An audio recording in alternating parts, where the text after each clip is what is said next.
Oke, Bismillahirrahmanirrahim. Assalamualaikum warahmatullahi wabarakatuh. Halo sahabat Lumina dimanapun berada, berjumpa lagi dengan Lumina Indonesia. Oke, Alhamdulillah, gimana kabarnya? Semoga selalu dalam kondisi yang sehat. Kalau sahabat semuanya belum klik tombol subscribe, silahkan klik tombol subscribe, like, nanti komen dan share sebanyak-banyaknya ya. Alhamdulillah, ini adalah rekor kedua, rekor terbaru karena video sebelumnya ketika mau diupload ternyata nggak ada suaranya gitu ya sobat. Ternyata mic-nya mati di tengah perjalanan. Jadi kita coba record yang lainnya sambil mic-nya masih terus direcord. Nah, di video kali ini saya akan berbagi tentang Blue Ocean Strategy, tentang bagaimana kita harus bisa memenangkan pertarungan dengan berbagai kondisi persaingan yang sekarang, dengan berbagai jenis kompetisi yang sekarang ini. Nah, di sini apa aja yang akan saya bahas di video ini? Ada 3 hal yang akan saya bahas. Yang pertama adalah penjelasan secara ringkas. Sebenarnya apa sih itu Blue Ocean Strategy dan Red Ocean Strategy atau Samudra Merah dan Samudra Biru. Lalu yang kedua adalah tentang alat diagnosis ya, kurva kanvasnya untuk membuat kita bisa membuat Blue Ocean Strategy secara sederhana. Lalu yang ketiga adalah bagaimana kerangka langkah-langkah kerjanya untuk membuat Blue Ocean Strategy. Oke? Nggak usah terlalu panjang lebar, langsung kita mulai. Yang pertama, tentang apa sih penjelasan dari Blue Ocean Strategy.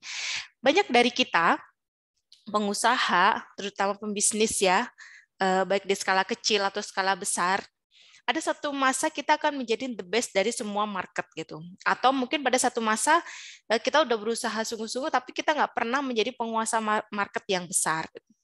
Nah, kita terus merasa misalnya tadi yang terbaik, menjadi market yang terbaik, suka lupa gitu ya kalau kita punya pesaing yang tiba-tiba pesaing kita itu di tikungan itu bisa nyalip gitu.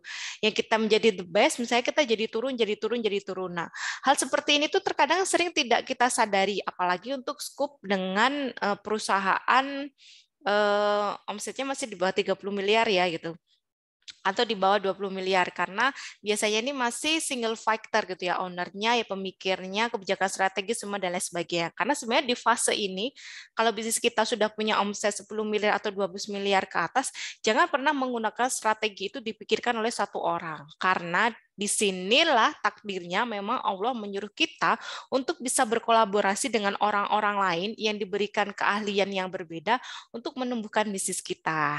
Nah, ini cocok banget gitu ya dengan pemahaman di Blue Ocean Strategy. Sebenarnya itu apa yang sering kita dengar gitu ya.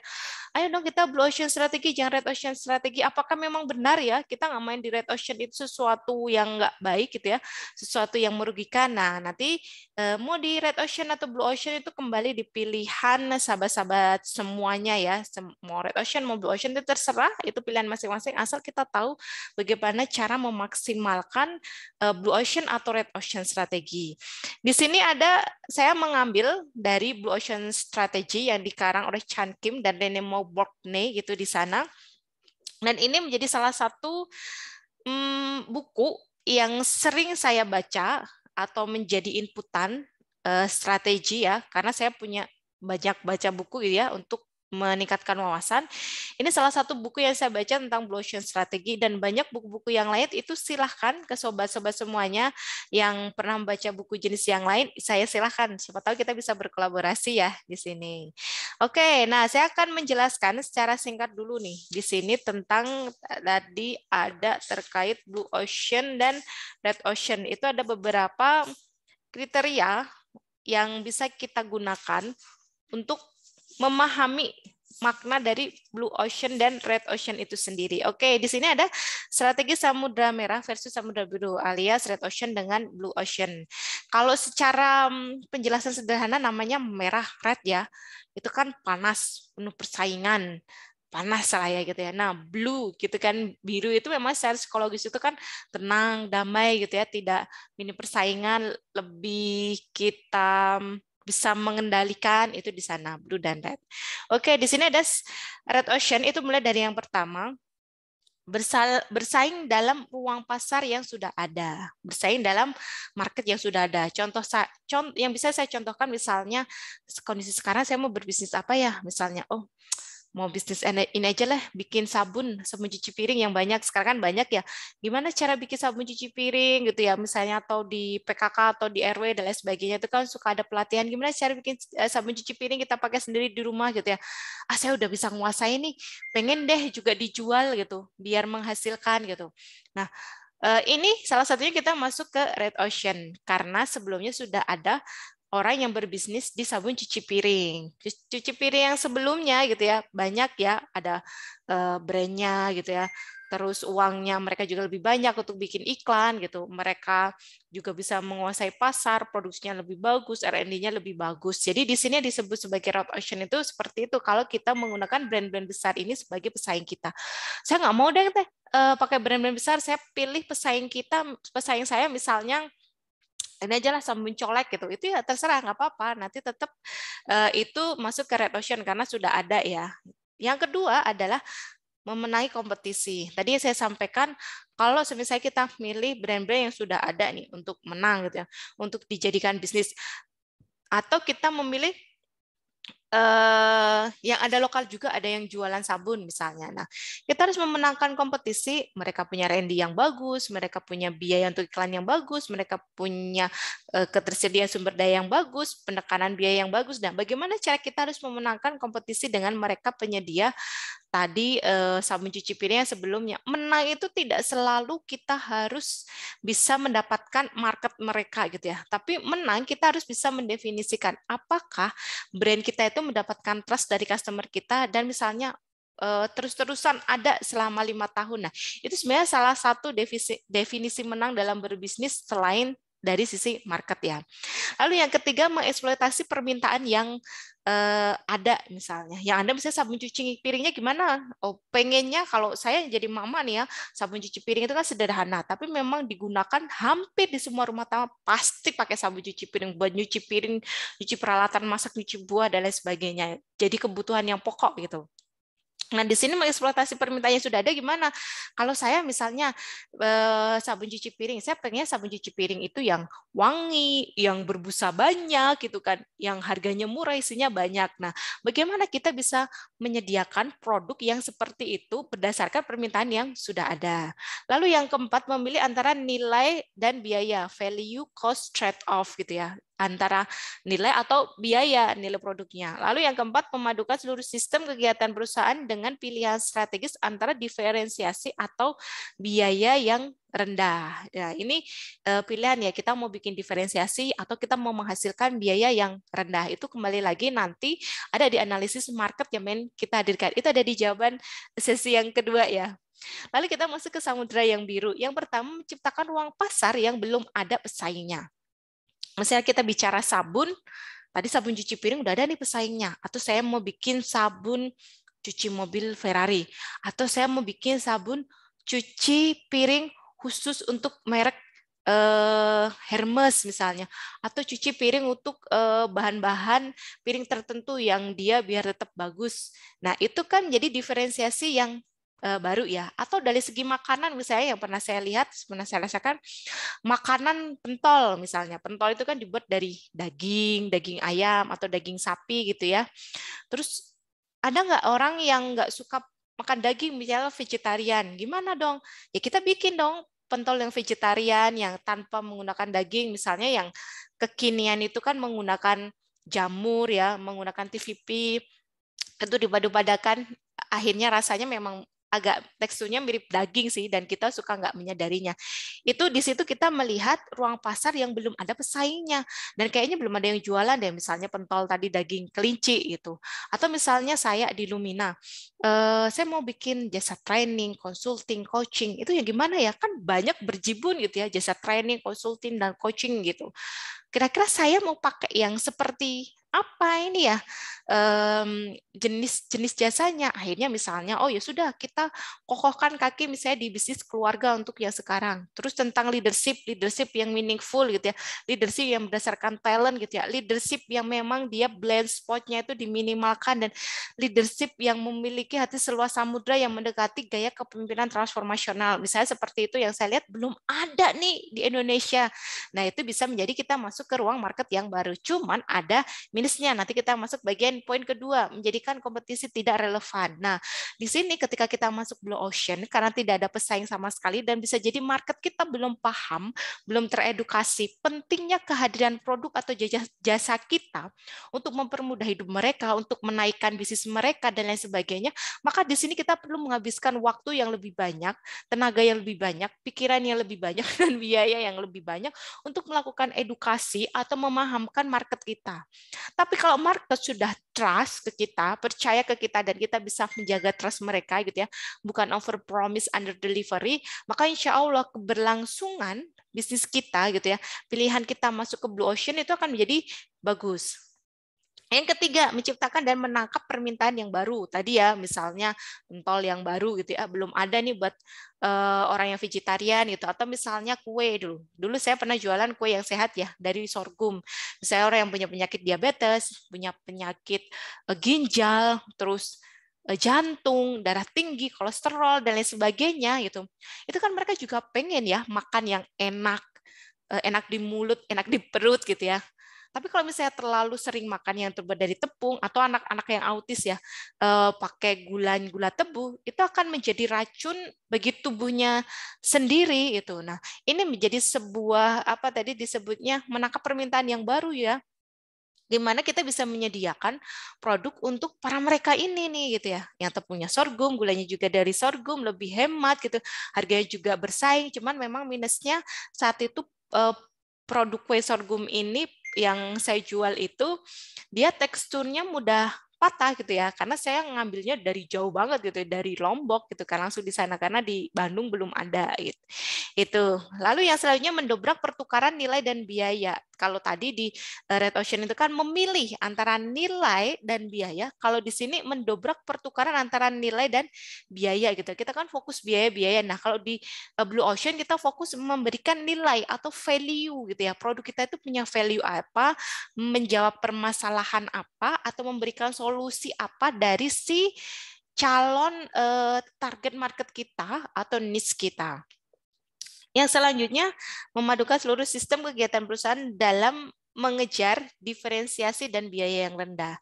Kalau di sini di Blue Ocean, kalau di Red Ocean tadi untuk pilihan strategi antara diferensiasi atau biaya. Jadi memilih, tapi kalau di sini untuk mengejar diferensiasi dan biaya yang rendah. Oke, cukup paham secara singkat kan ya apa itu Blue Ocean dan Red Ocean, dan apakah masih pengen misalnya oke deh, saya yakin deh ke Blue Ocean, atau enggak deh, masih aja di Red Ocean, kayaknya saya nggak bisa berpikir saya harus diferensiasi atau apa dan lain sebagainya. Oke, nggak apa-apa.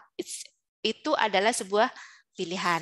Sekarang kita melanjutkan ke bahasan yang kedua, yaitu tentang kerangka kerja dan alat analisisnya. Jadi kalau video sebelumnya saya membahas tentang diagnosis bisnis keluarga, itu banyak itemnya. Nah, ini kan terkait bisnis keseluruhan. Jadi kita juga punya alat diagnosisnya. Disebutnya apa? Canvas strategy. Nah, canvas strategy itu apa di sini sebagai sebuah kerangka, framework atau cara untuk mendiagnosis dan membangun strategi untuk Blue Ocean. Itu di sana ya. Lalu apa yang perlu dilakukan? Yang pertama kita harus merangkum, memahami, mengetahui kondisi terkini dari lini bisnis yang pengen kita masukin. Contohnya nih saya di Lumina, bisnis jasa. Bisnis jasa, training, coaching, consulting, itu kan udah banyak banget ya. Ada yang udah lama, McKinsey, BCG gitu ya, Boston itu di sana ya, itu jauh lah ya gitu ya. Saya cari head to head-nya yang selevel lah gitu ya, yang saya enjoy untuk mengejar pengejarannya. Saya cari di sana, saya cari dari segi biayanya gimana, layanan yang dia sediakan itu apa, bagaimana cara dia mendeliver ke customer-nya, bagaimana how to build communication, bagaimana mereka deep talk-nya gitu ya, bagaimana mereka punya sosial medianya, website-nya gitu ya, bagaimana mereka membangun trust-nya, itu saya lihat semuanya gitu di sana. Dan akhirnya dari tadi itu disebutnya sebagai faktor-faktor yang akan saya bangun untuk diproses di canvassing. Misalnya tadi di pentol ya, makanan pentol yang lain. Kira-kira di harganya gimana, rasanya seperti apa, bentuk kemasannya, terus expirednya gimana, delivery-nya, dan lain sebagainya misalnya, itu perlu kita pertimbangkan. Dan kita harus merangkum kondisinya. Oh ternyata kalau bisnis seperti ini tuh begini. Misalnya kalau akikah itu begini gitu ya. Oh kalau penyediaan bahan baku misalnya begini. Oh ternyata kalau properti seperti ini. Kalau fashion, oh ternyata seperti ini. Oh kalau semisalnya jasa IT seperti ini. Kita harus tahu banget tentang kondisi market yang akan kita terjuni. Nah, setelah tadi yang saya sebut itu sebagai faktor-faktor ya, harga, biaya dan lain sebagainya, kita akan meletakkan dia di sumbu Y ya, di sini ya, sumbu Y-nya di sini. Itu kita letakkan di sini yang mendatar ini. Kita tulis di sini faktornya apa, biaya apa dan lain sebagainya itu di sini. Lalu yang sumbu X ya ini ya, atau kebalik saya ya, gitu sih. Kita berikan ukuran kriterianya misalnya biaya rendah, sedang, tinggi, sangat tinggi gitu ya, atau populer, tidak populer, populer, sangat populer, atau dengan angka itu terserah dari kita masing-masing. Lalu kita pengen, misalnya saya di Lumina itu secara biaya misalnya sedang, secara kualitas bagus, secara ini begini dan sebagainya. Akhirnya kita naik sebagai kurva. Lalu kita juga perlu plotting sebagai kompetitor kita itu biayanya dia gimana ya, ini apa dan sebagainya. Lalu kita menjadi tarik kurva. Nah, dari di sini kita jadi tahu di mana posisi perbedaan kita. Kan tadi kalau Blue Ocean itu mengejar perbedaannya. Di sisi perbedaan dan kita tahu bagaimana proses mendeliver dengan mereka gitu. Karena kalau di misalnya contohnya di Lumina, akhirnya bisnis keluarga dan memilih leadership gitu ya. Karena saya pas di talent mapping, saya punya beberapa jenis bakat leadership. Ya kenapa nggak saya gunakan untuk membantu klien saya yang dia membutuhkan keahlian sebagai seorang pemimpin gitu. Berdasarkan talent mapping. Terus punya communication. Nah itu menjadi yang akan dibangun gitu ya. Dibangun jadi satu, bagaimana menjadi pemimpin yang meaningful gitu ya. Pemimpin yang hanya sekedar memimpin gitu ya. Yang tadi saya sampaikan terkait gaya transformasi dan lain sebagainya. Nah, itu memang saya menggunakan itu dengan talent mapping, dengan Chef, saya padu-padukan jadi satu gitu ya, jadi ramuan lah. Itu, nah itu sebagai kurva kanvasnya. Di sini kita semua sudah paham ya, oh begini caranya. Saya mengidentifikasi si kompetitor, saya ingin memenangkan persaingan, saya harus mengidentifikasi setiap faktor, saya harus memetakan di mana posisi saya. Nah, kalau misalnya belum punya, wayahnya harus punya. Jangan merasa aman lah bisnis begini mah biasa terus jalan dan sebagainya gitu ya. Jadi bisnis itu seperti sebuah balapan gitu ya dan kita harus waspada, hati-hati kalau kompetitor kita tiba-tiba menyalip di belokan tanjakan ya seperti Afgan kan seperti itu tiba-tiba jauh pas belokan dia tahu aja nyalip gitu ya. Itu di sana. Oke. Nah, yang selanjutnya ada tadi terkait kerangka kerja ya. Kerangka kerja di sini ada 4 hal. Ada 4 langkah gitu ya. 4 langkahnya apa saja itu. Yang pertama adalah kita harus menghapuskan. Jadi ada 4 kata kuncinya. Menghapuskan, mengurangi, meningkatkan, dan menciptakan. Nah, menghapuskan, mengurangi, meningkatkan, dan menciptakan. Kita harus menghapuskan faktor-faktor yang faktor-faktor apa nih yang perlu dihapuskan dari faktor yang telah diterima di industri sebelumnya. Misalnya, seperti tadi jualan pentol ya. Faktor apa nih yang dihapuskan? Oh, ternyata yang dihapuskan itu orang nggak terlalu peduli banget sih bahan bakunya dari apa. Jadi saya nggak perlu deh nonjolin misalnya di sana. Atau misalnya, oh ternyata orang udah nggak peduli banget nih bikin pentolnya dari mana asal enak ada iklan bagus. Nah, berarti seperti itu perlu kita hapuskan faktornya tidak diperhatikan. Misalnya saya, oh ternyata orang udah nggak peduli ya terkait harga gitu ya. Kalau semisalnya saya bisa memberikan solusi yang komprehensif gitu. Nah, faktor itu akhirnya bisa jadi saya hapuskan. Ya saya tinggal ngeset aja value based price-nya berapa itu di sana. Lalu yang kedua mengurangi. Faktor apa yang perlu kita kurangi nih? Dari industri atau hingga di bawah standar misalnya. Oh, misalnya mereka, misalnya kalau contohnya di Lumina, mereka itu dengan harga segini cuma ngasih untuk 1 kali pertemuan dan dibatasi jamnya. Oke deh, kalau mereka biasanya batasin, saya akan ngasih boleh komunikasi atau consulting kapanpun mereka mau. Nah, itu kan jadi di bawah ya. Dia maksudnya itu, saya akan memberikan standar yang di bawah dari yang lainnya gitu ya. Itu. Yang selanjutnya yang ketiga adalah meningkatkan. Kira-kira faktor apa yang harus saya tingkatkan ya? oh ternyata misalnya mereka cuman untuk dirinya sendiri, misalnya bisnis keluarga. Tapi saya sudah bundling jadi satu nih, satu paket keluarga tuh bisa didiagnosis bareng, dianalisis bareng, di coaching bareng gitu di sana. Lalu yang terakhir adalah menciptakan. Faktor apa yang perlu diciptakan? Misalnya saya nambahin yang belum ada nih, apa namanya, belum ada nih misalnya layanan untuk keuangan. Nah, saya kasih tambahin di sana. Saya ciptakan, saya gabung. Biasanya orang cuma satu aja misalnya strategi. Nah, ini ditambah misalnya ada akuntansi. Ini contoh sederhananya. Jadi, oke nih. Tadi 3 hal sudah saya sampaikan. Yang pertama itu adalah makna tentang Blue Ocean dan Red Ocean. Lalu yang kedua itu tentang strategi kanvasnya, bagaimana kita membangun Blue Ocean. Lalu yang ketiga kerangka kerjanya. Oke, sobat semuanya cukup tergambarkan ya yang sederhana ini, semoga menjadi pencerahan gitu ya bagaimana saya harus memenangkan di dalam dunia bisnis gitu ya dengan kondisi yang corona sekarang dan lain sebagainya. Semoga sangat membantu. Jangan lupa tetap like, comment, subscribe sebanyak-banyaknya dan sebarkan kepada teman-teman atau saudara atau yang lain yang membutuhkan yang merasa bermanfaat. Oke, sampai jumpa di video selanjutnya. Assalamualaikum warahmatullahi wabarakatuh.